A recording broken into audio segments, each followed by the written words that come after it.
سيدنا محمد في كل لحظة أبدا عدد نعم الله وإفضاله. اللهم أكرمنا بنور الفهم وأخرجنا من ظلمات الوهم وافتح لنا أبواب رحمتك وانشر علينا حكمتك يا أرحم الراحمين. اللهم إنا نسألك فهم النبيين وحفظ المرسلين وإلهام الملائكة المقربين. اللهم اغننا بالعلم وزينا بالحلم وأكرمنا بالتقوى وجملنا بالعافية يا أرحم الراحمين. ربنا آتنا من لدنك رحمة وعلمنا من لدنك علما. سبحانك لا علم لنا إلا ما علمتنا إنك أنت العليم الحكيم. صلى الله على سيدنا محمد وعلى آله وصحبه وسلم. Bismillahirrahmanirrahim. Alhamdulillah rabbil alamin. Wassalatu wassalamu ala asyrofil anbiya'i sayyidina Muhammadin wa ala alihi wa sahbihi ajmain. Qala al-mu'allif rahimahullah ta'ala nafa'ana bihi wa bi ulum fid dharain amin.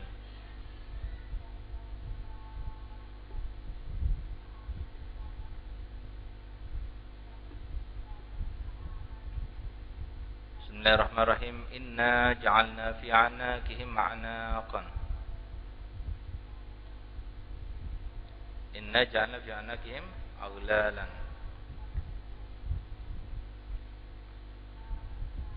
Ay bi an tadumma ilaiha al-aidi li'anna al-ghulla bi jam'il yadi ila al-unuki. Fahiya ay al-aidi majmu'ah ila al-adqani jam'u zaqanin wa hiya mujtama'ul lihyaini fahum mukmahun ay rafi'una ru'usahum la yastati'una khifdaha wa hadha tamthilun wal muradu annahum la yaz'anuna lil iman wa la yahfaduna ru'usahum lahu. Masih menjelaskan tentang ayat-ayat dari surat Yasin yang berkaitan dengan orang-orang yang tidak mendapatkan hidayah, di mana disebutkan bahwasanya mereka itu fahum la yu'minun, mereka tidak beriman. Walaupun Nabi Muhammad SAW sudah sebegitu sabarnya, sudah sebegitu upayanya, sebegitu usahanya, tapi karena memang Allah tidak menghendakinya, maka jadilah mereka itu belum beriman. Dan yang semacam itu menjadi sesuatu beban untuk Nabi Muhammad. Karena Nabi Muhammad ingin semua umatnya itu, baik yang mukmin maupun yang kafir, baik yang asi maupun yang ahli taat, itu semuanya masuk ke dalam surga Allah. Akan tapi keputusan bukan di tangan Nabi, keputusannya itu di tangan Allah. Sehingga pernah suatu waktu, dari saking rahmatnya Nabi Muhammad SAW kepada umatnya, sampai beliau itu berdoa untuk orang-orang kafir itu. Di antaranya dia berdoa untuk Abi Lahab, walaupun dia orang kafir, tapi dia pamannya, sehingga ada rasa belas kasih di hatinya dan sangat berhasrat kepada Allah Ta'ala supaya pamannya ini masuk ke dalam agama Islam, mendapatkan hidayat.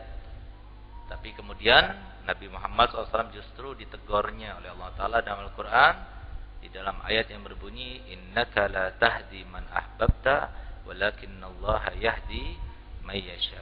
Sesungguhnya engkau wahai Muhammad tidak akan bisa memberikan hidayah, tetapi yang bisa memberikan hidayah adalah Allah SWT. Jadi Nabi Muhammad pun tidak bisa memberikan hidayah bagi kita. Jadi kita nggak bisa memaksakan mereka di luar sana supaya senang ke pesantren, nggak bisa. Yang senang ke pesantren siapa? Senang pesantren itu adalah mereka dicintai oleh Allah. Yang tidak senang ke pesantren adalah mereka yang tidak dicintai oleh Allah Ta'ala. Kenapa? Allah mengibaratkan hidayah ini bagaikan kelapangan dada dan kesempitan dada. Kelapangan dada itu ibarat bagi mereka yang mendapatkan taufik dan hidayahnya. Sedangkan kesempitan dada itu diumpamakan bagi mereka yang kufur, mereka yang tidak taat kepada Nabi, mereka yang tidak mau beriman kepada Nabi. Nah, begitu pula termasuk yang sekarang ini, mereka yang tidak mau berjalan di dalam syariatnya Nabi Muhammad SAW, berarti mereka itu adalah yang sudah disempitkan hatinya. Sehingga jangan pun mau masuk pesantren, dengar aja nama pesantren saja sudah alergi, kadang-kadang seperti itu. Kenapa? Nggak dapat hidayah.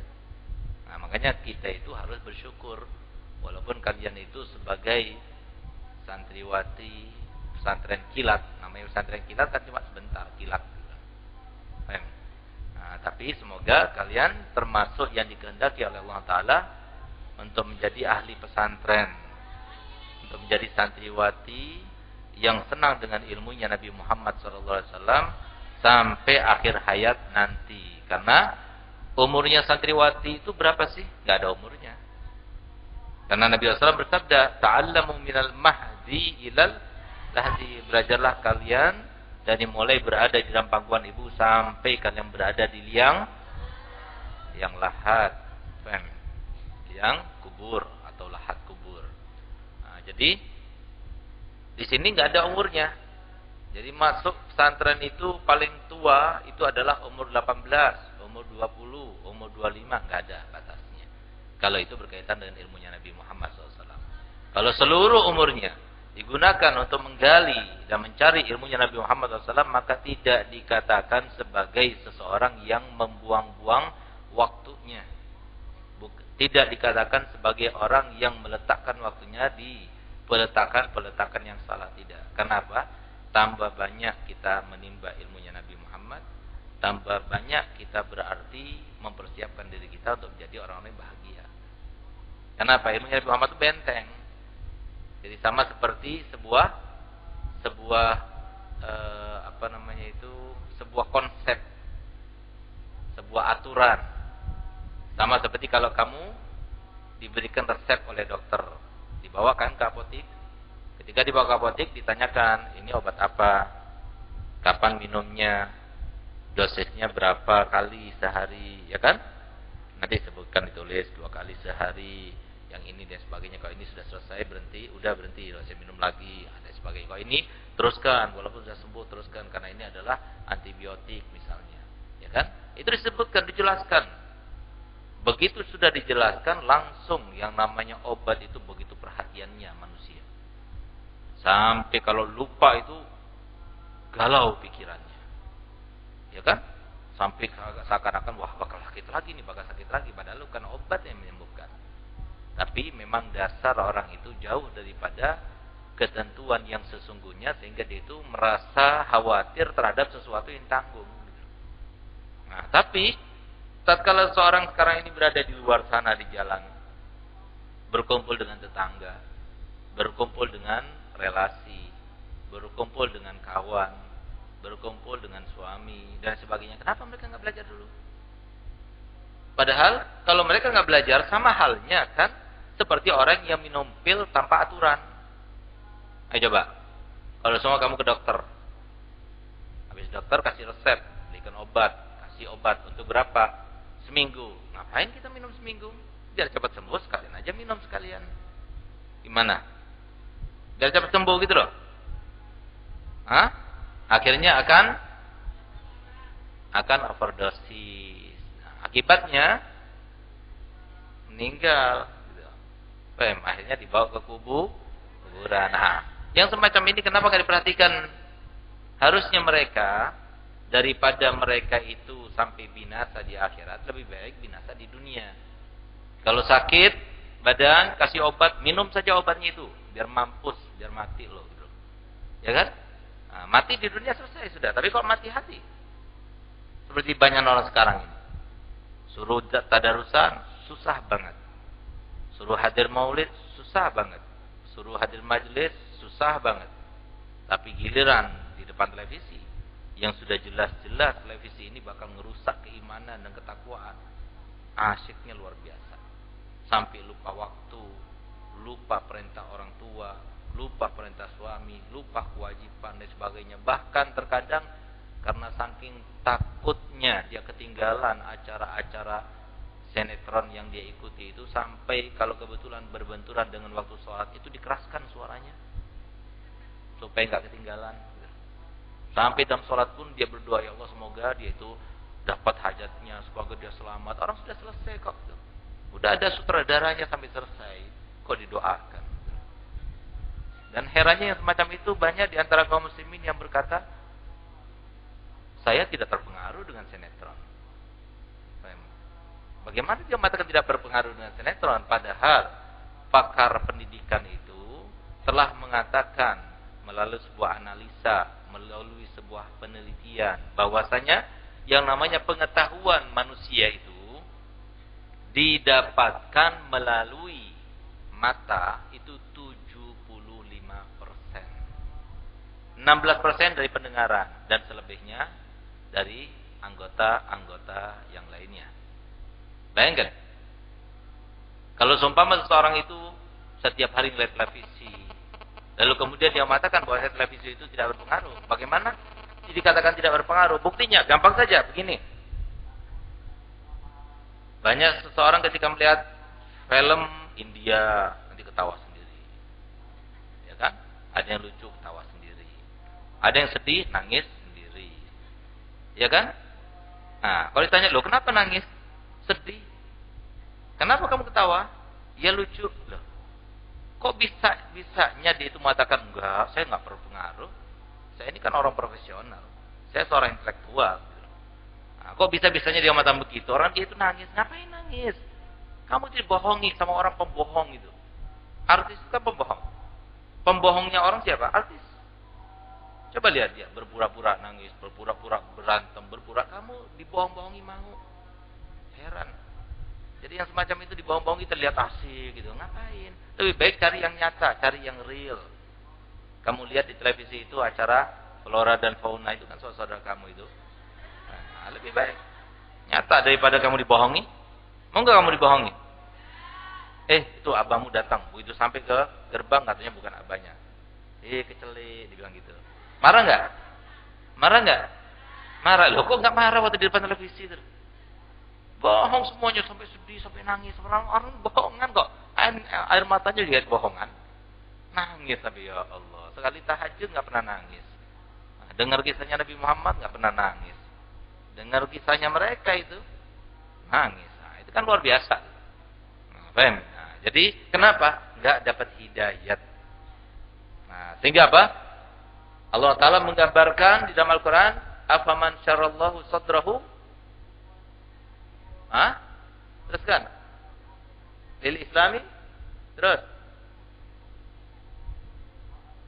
Afaman syarallahu sadrahu lil Islami. Wala nurim rabbihi. Terus.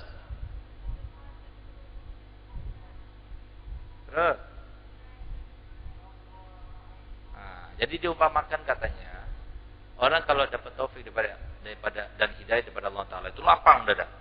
Tahu lama dada? Plong. Pernah makan ini enggak? Permen yang plong itu. Yang bikin plong itu. Nanti plong gitu. Pernah makan enggak? Enak kan? Jadi seakan luas dada. Nah, kalau luas dada gimana? Enak kan?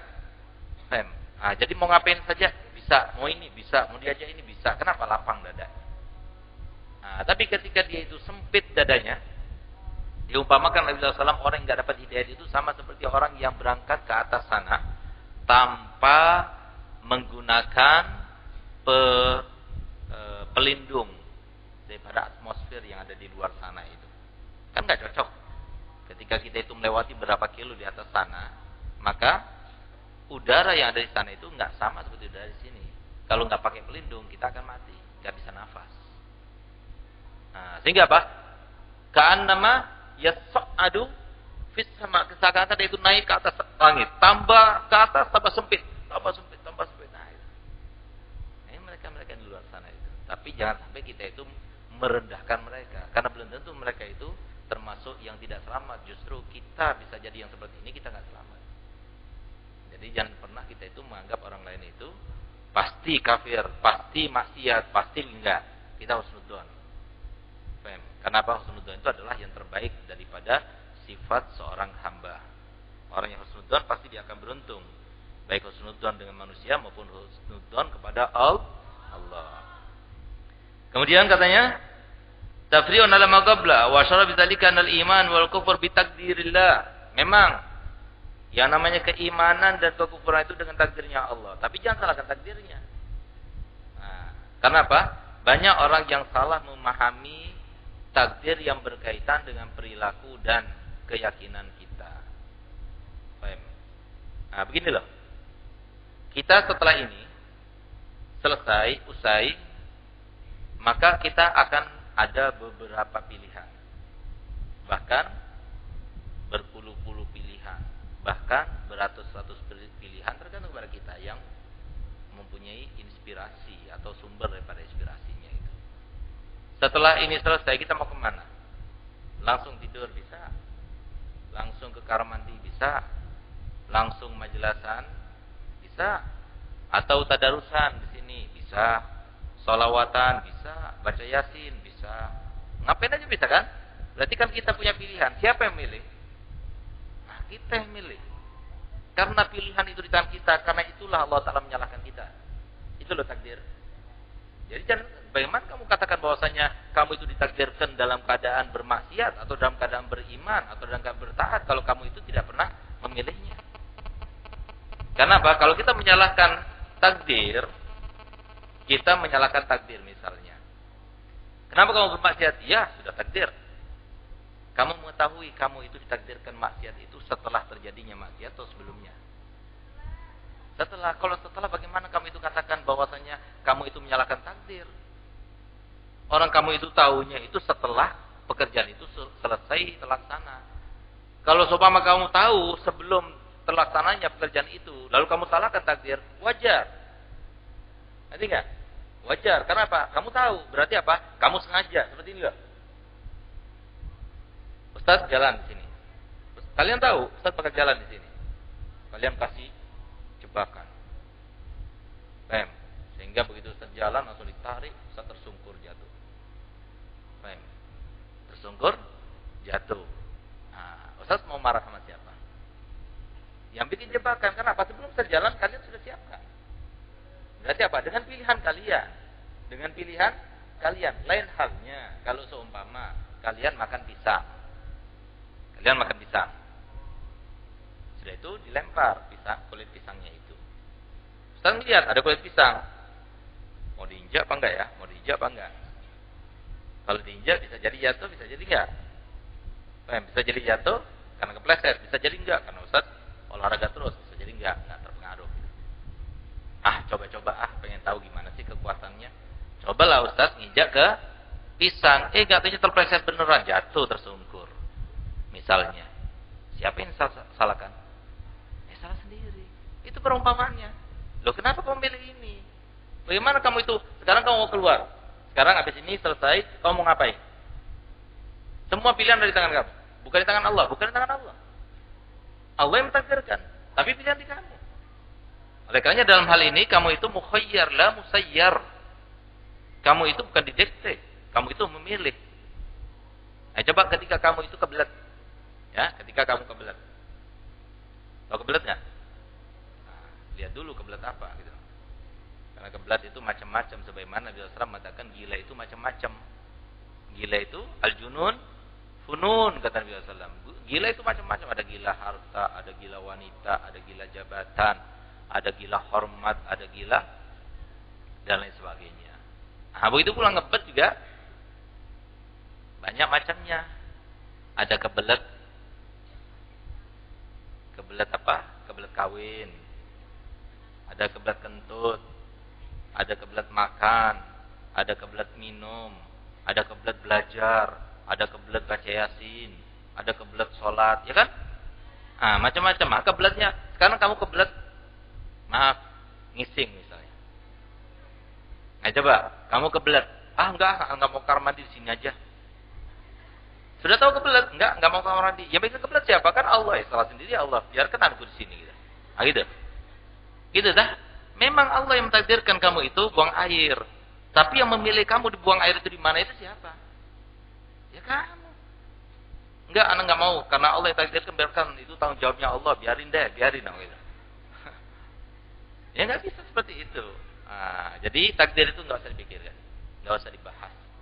Faham? Yang penting adalah pekerjaan kita setiap hari, setiap malam, setiap saat, setiap waktu adalah untuk memilih. Allah Ta'ala sudah memberikan jalan. Ada ashabul yamin, ada ashabus shimal. Ada surga, ada neraka. Ada taat, ada maksiat. Pilih yang mana? Serah. Nanti mau pilih maksiat, silahkan. Habis ini bisa maksiat nggak? Habis ini bisa maksiat nggak? Bisa. Habis ini bisa melaksanakan taat nggak? Bisa. Semua pilihan di tangan kamu. Serah. Kau mau lakukan yang mana? Cuma kalau Allah berkehendak dengan seseorang hambanya itu dengan kebaikan, dilintaskan dalam hatinya itu untuk berbuat baik. Seperti kalian nih, kalian sudah dilintaskan Allah Ta'ala untuk berada di pesantren. Berarti kalian itu sudah diinginkan Allah Ta'ala untuk menjadi wanita-wanita yang baik. Karena apa? Kalian tahu, walaupun sedikit, walaupun sebagiannya, kalian bakal tahu, oh ternyata kehidupan itu begini. Oh ternyata kehidupan itu penuh dengan ujian, susah dan sebagainya. Aku tahu waktu aku belajar di pesantren dahulu. Oh, berarti apa? Dikehendaki Allah Ta'ala dengan kebaikan. Sehingga ketika terjadi kesusahan, dia langsung ingat.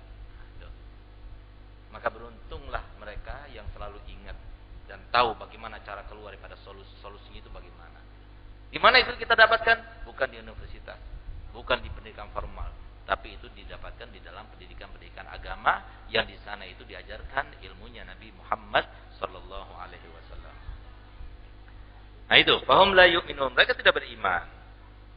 Inna ja'alna fi anaqihim aghlalan. Kami seakan-akan menjadikan yang mereka itu, kenapa kok mereka itu tidak beriman padahal Nabi Muhammad sudah begitu getolnya berdakwah. Seakan-akan kami jadikan itu seakan-akan di atas leher, di atas tengkuk mereka itu ada gini. Begini. Nah, paham? Sehingga tatkala begini, Majmu' al-Adqan, gini. Wa hiya mustama'ul lihyan. Jadi, ini taruh di sini, berarti gini kan. Kan enggak bisa ngatas. Tuh. Enggak bisa kat-kat. Itu loh. Ketika seseorang itu sudah dikehendaki Allah Ta'ala, dia enggak dapat taufik seperti itu. Terus gal rafi'una ru'usahum laysa tarahudha, ketika begini. Ayo coba tundukkan kepala kamu, bisa enggak? Begini. Enggak bisa kan? Seperti enggak bisanya mereka itu masuk ke dalam agama Islam. Seperti enggak bisanya mereka itu mendapatkan hidayah. Seakan-akan mereka itu telah meletakkan yang namanya kedua tangannya itu di tengkuknya, sehingga dia begini enggak bisa. Orang tunduk gimana sih? Gini. Sami'na wa ata'na, begini. Bukan sami'na wa ata'na begini. Enggak ada itu. Sami'na wa ata'na itu yang semacam itu gitu. Ngerti enggak? Itu maksudnya. Katanya di sini, gila nazat fi Abi Jahal bin Hisham wa sahibihi al-mahzumin wa sahibaihi al-mahzumin wa dzalika anna Aba Jahal halafa. Ini ayat ini turun kepada Abi Jahal, di mana dikatakan katanya Abi Jahal itu bersumpah.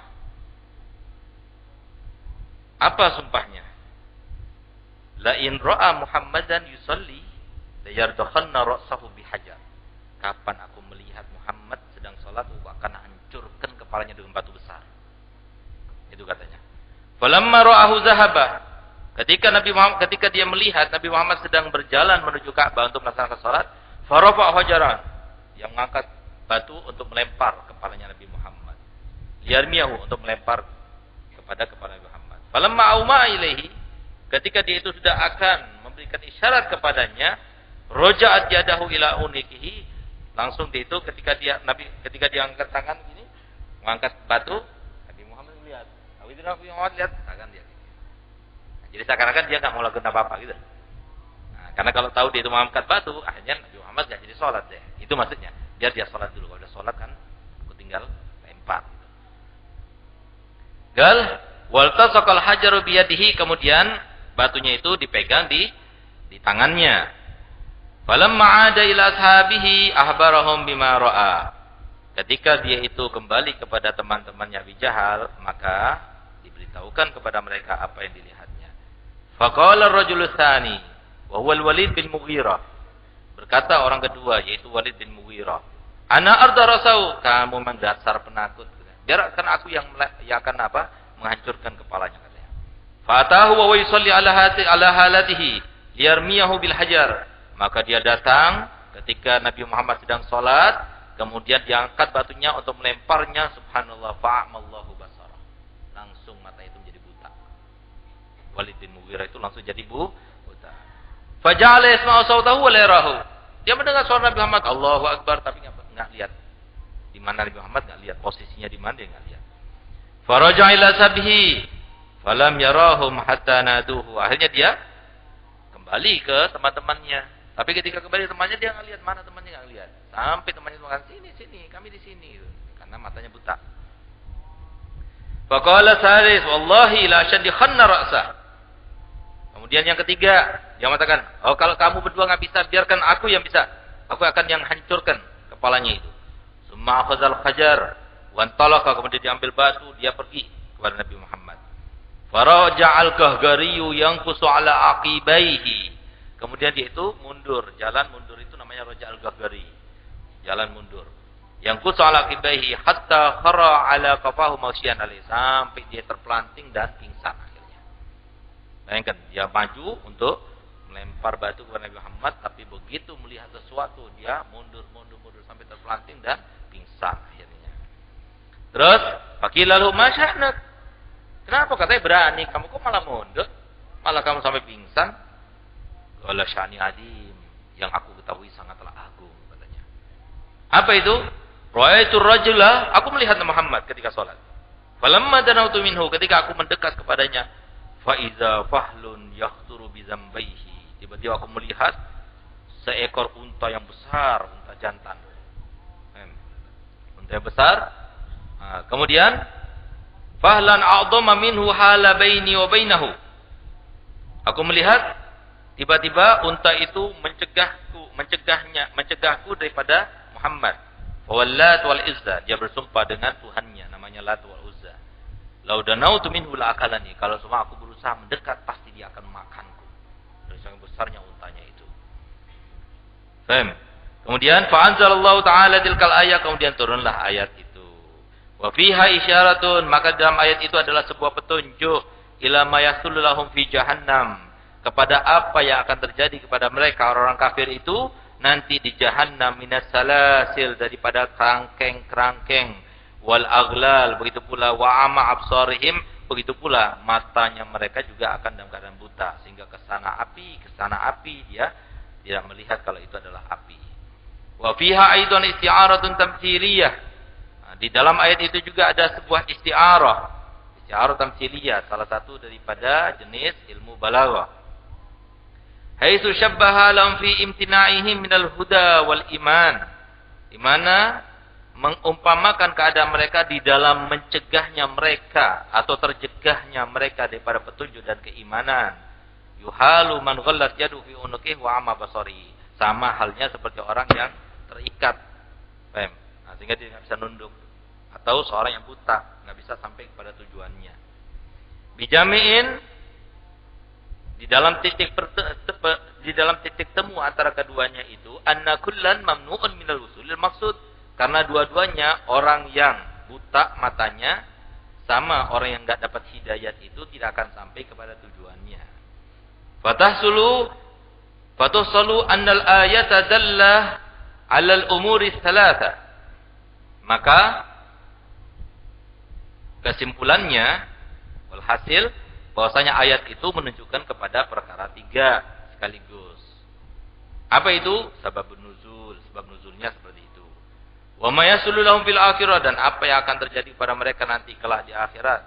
Wa tamtsil, dan juga perumpamaan karena mereka tidak mau mendapatkan hidayah. Bi antadumma ilaihi al-aidi, ja'al al-mufassir hadza tawti'atan li irja'i dhamir lil aidi. Jadi dengan menyatukan antara tangannya itu. Jadi mufassir itu mengartikan semacam itu, tautiatan li irja'i dhamir lil aidi bi qouli fa hiya lil qani. Maka tangan-tangan itu kemudian disatukan di bawah dagu. Karena ugala al aidi wa in lam yataqaddam laha dzikru sarahatin fa hiya madhkurun dimnan fi qoulihi al aghlal. Walaupun di situ tidak disebutkan secara terang bahwasanya tangannya itu dijadikan satu dan diletakkan di bawah dagu, tapi itu dapat dicerna daripada kalimat aghlal itu. Li'annal ghulla yadullu 'alaiha, karena ghulla itu adalah seperti itu, jadi menyatukan tangan gitu. Bentuknya seperti itu.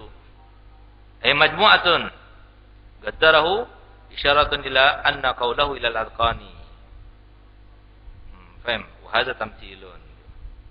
Kemudian waja'alna min baini aydihim saddan wa min khalfihim saddan fa'aghshaynahum fahum la yubsirun. Apa artinya di sini? Ya, pahami. Jadi biar kita setiap baca Yasin tahu artinya gitu. Semoga kita bukan termasuk seperti itu mereka itu ya.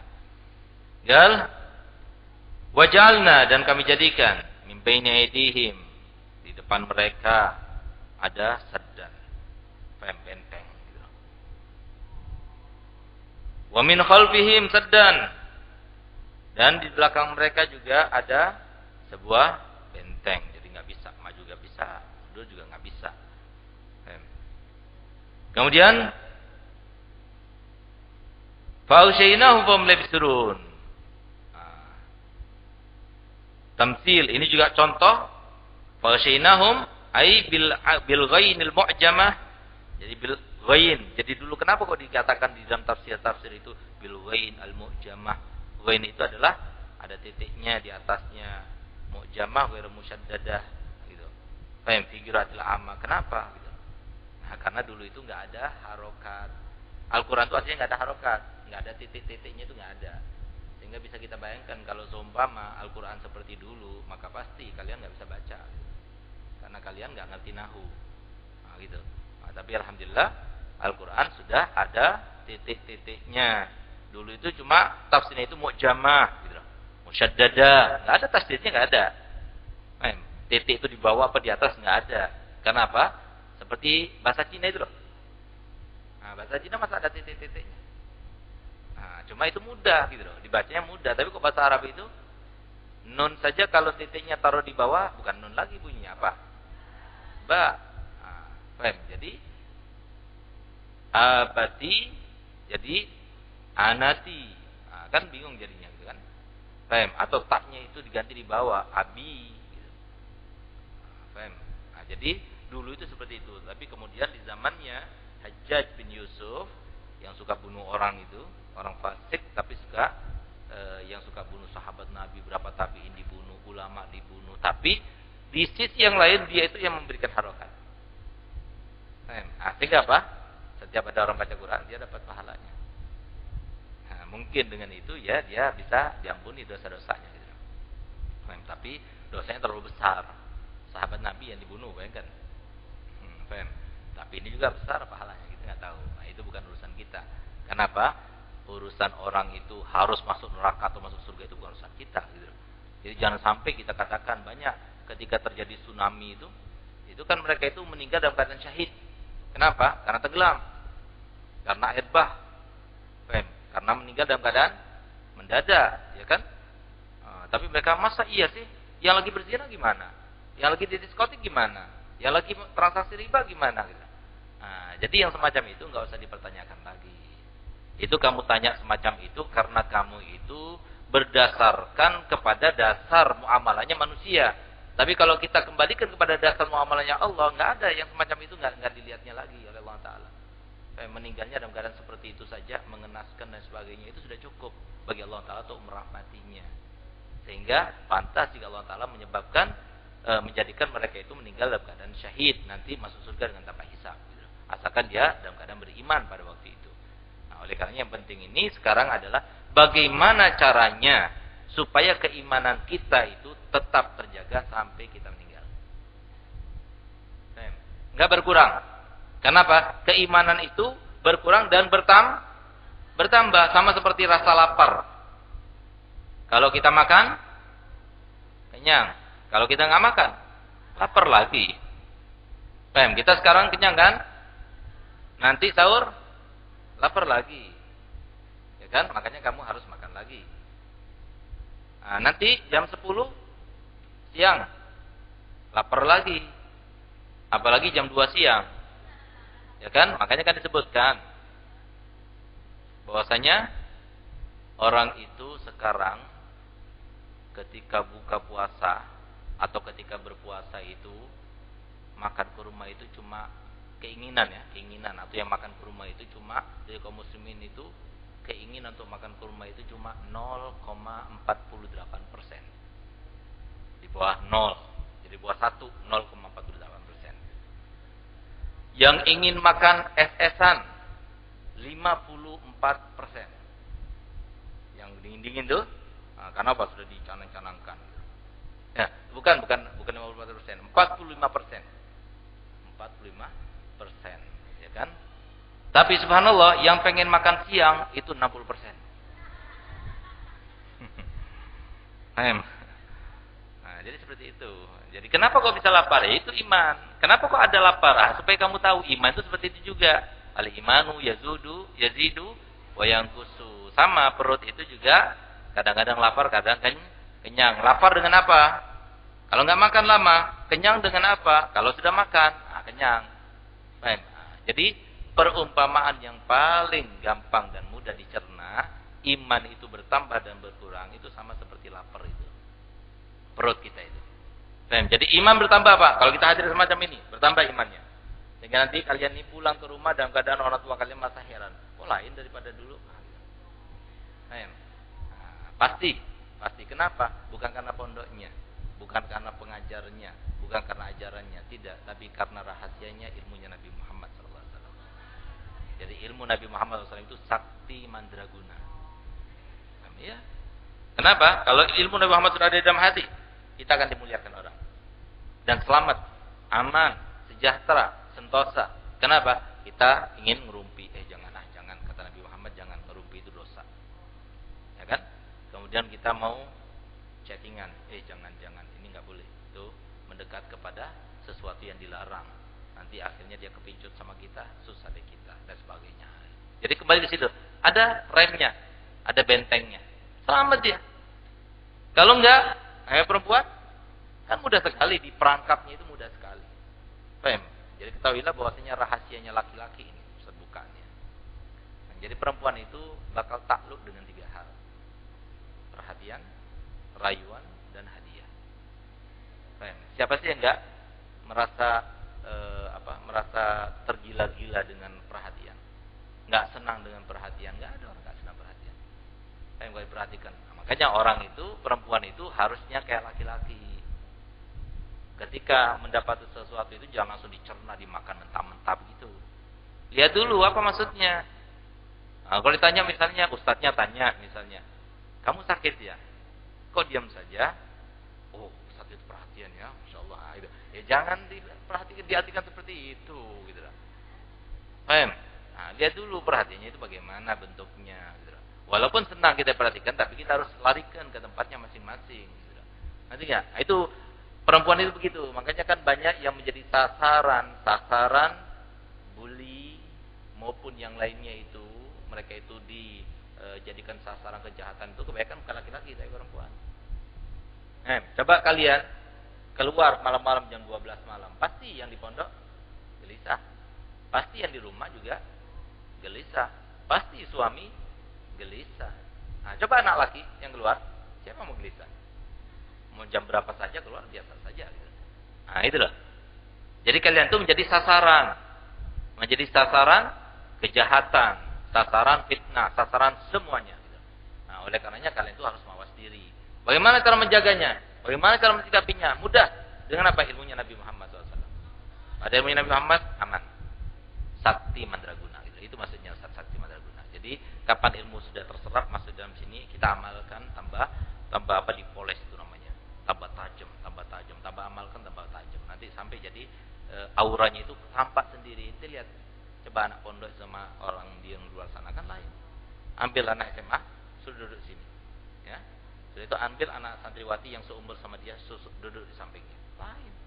Wajahnya itu ceria, wajahnya itu bersinar. Kalau anak pesantren, kalau ini bedeng ini wajahnya. Kenapa maksiat terus? Coba lihat, bisa dilihat dengan nyata, bisa dilihat itu. Kenapa? Karena auranya itu keluar dari hati. Jadi yang bikin cantik itu bukanlah fisik, yang bikin cantik itu bukan bedak, walaupun bedaknya mahal. Tapi kalau seumpama dia itu orangnya bukan ahli taat, nggak bakal tampak auranya. Makanya aura itu kan baru dikenal 10 tahun terakhir saja aura itu. Padahal aura itu adalah sebuah cahaya yang tampak karena kebersihan hati. Kamu mau auranya tampak? Bersihkan hatimu. Kamu mau auranya tampak? Perbaiki akhlakmu. Kamu mau auranya tampak? Maka sinergikan tindakan, ucapan, dan perihal keadaan kamu dengan ilmunya Nabi Muhammad SAW. Pasti tampak. Terus kemudian katanya fa'syainahum ay ghattayna absarahum. Jadikan kami tutup. Wasyaina itu artinya ghattayna. Guri asudzudan bil ainil muhmala. Ain muhmala mu'jama itu ada titiknya. Kalau muhmala itu enggak ada titiknya. Al-ghasyinahum. Al-ghasyinahum itu kan ghain, ada titiknya. Mu'jama itu namanya. Kalau enggak ada titiknya namanya muhmala. Berarti apa? Fa'syainahum gitu. Ada bacaan seperti itu walaupun bacaan itu syad. Apa itu artinya? Wa huwa adamul ifsar lailan. Artinya itu tidak dapat melihat pada malam hari.